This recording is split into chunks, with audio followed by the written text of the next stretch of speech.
بسم اللہ الرحمن الرحیم۔ السلام علیکم۔ پاکستانی امریکن نیوز چینل کے ساتھ نیو یارک سے کیسر مصطفیٰ بھٹا، پروگرام کیسر مصطفیٰ کے ساتھ سچ جانیے۔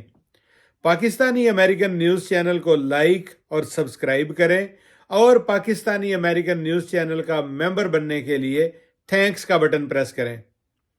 ڈیموکریسی انڈیکس 2023 پاکستان کا شمار آمرانہ نظام والے ممالک میں جمہوریت میں مزید تنزلی کی وجوہات کیا ہیں؟ دنیا بھر میں جمہوری نظام کا جائزہ لینے والے بین الاقوامی ادارے نے اپنی حالیہ رپورٹ میں پاکستان میں رائج طرز حکمرانی کو اتھارٹیرین یعنی آمرانہ قرار دیا ہے۔ بین الاقوامی جریدے دی اکانومسٹ کے انٹیلیجنس یونٹ کی ڈیموکریسی انڈیکس 2023 رپورٹ میں پاکستان سمیت دنیا بھر کے 150 سے زائد ممالک میں رائج نظام حکومت کا جائزہ لیا گیا ہے۔ گزشتہ برس دی اکانومسٹ کی رپورٹ میں پاکستان کا جمہوریت میں 105واں رینک تھا اور یہاں قائم حکومت کو ایک ہائبرڈ یعنی مرکب نظام حکومت قرار دیا گیا تھا۔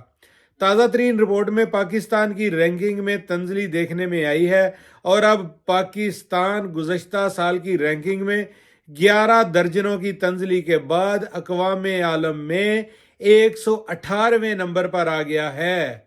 گزشتہ برس ڈیموکریسی انڈیکس میں پاکستان کا سکور 4-113 تھا جو اس برس 3-25 ہو گیا ہے۔ اس رپورٹ میں امریکہ، انڈیا، برازیل اور انڈونیشیا جیسے ممالک کو فلاٹ جمہوریت قرار دیا گیا ہے۔ فلاٹ جمہوریت سے مراد وہ نظام ہے جہاں انتخابات کو صاف و شفاف ہوتے ہیں لیکن وہاں موجود جمہوری نظام میں مسائل ہوتے ہیں جیسے کہ میڈیا پر دباؤ، نظام میں کمزوریاں اور لوگوں کی سیاسی نظام میں دلچسپی میں کمی۔ اس فہرست میں انڈیا کا رینک 41واں ہے۔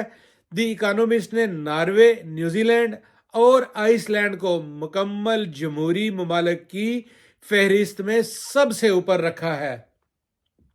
واضح رہے کہ رپورٹ کی تشکیل میں شہری آزادی، انتخابی نظام اور سیاسی کلچر اور اس میں مختلف سوچ کے لوگوں کی شرکت کی گنجائش جیسے عوامل کا جائزہ لیا گیا ہے۔ پاکستان کی حکومت کی جانب سے سرکاری سطح پر تاحال اس رپورٹ پر کوئی رد عمل سامنے نہیں آیا ہے۔